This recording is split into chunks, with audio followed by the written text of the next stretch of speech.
You talk about the industry's changing. Maybe you could speak to males and females, because at once it was male dominated. And how do you see that changing in the modern day?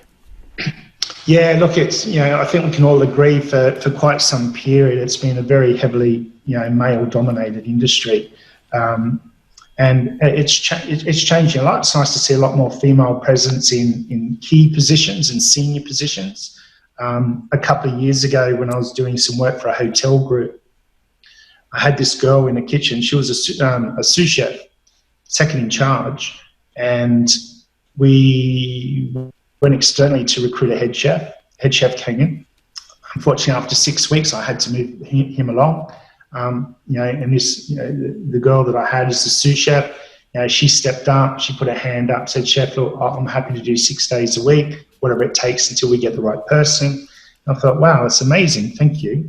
Anyway, we went through the recruitment process, and unfortunately, we just couldn't find the right candidate. So I suggested to executive management. I said, "Look, I think Zoe's got great potential to be a head chef. So long as I can mentor and coach her, like I wouldn't just throw her into the deep end and say, well, geez, I hope you swim." And what was really interesting is that we promoted Zoe. I had the support of head office. She was put into her very first head chef's role. And what was interesting is the kitchen was male dominated. Zoe was the only female in the kitchen. And that transition for her was a massive challenge because the team didn't accept her being their leader. So it took a lot of work. We obviously changed the culture in the kitchen, excuse me, which had to change.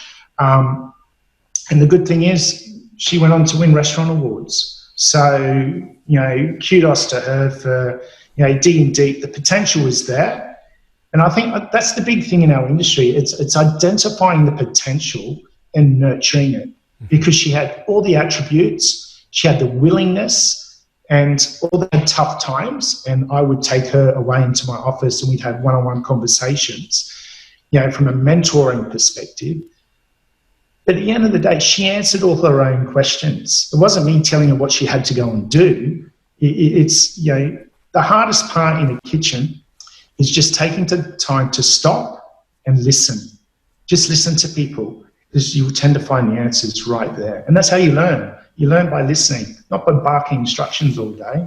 You know what I mean? Because 9 times out of 10, when someone's got something to say, it's important. So, yeah, and she went on to kick big goals.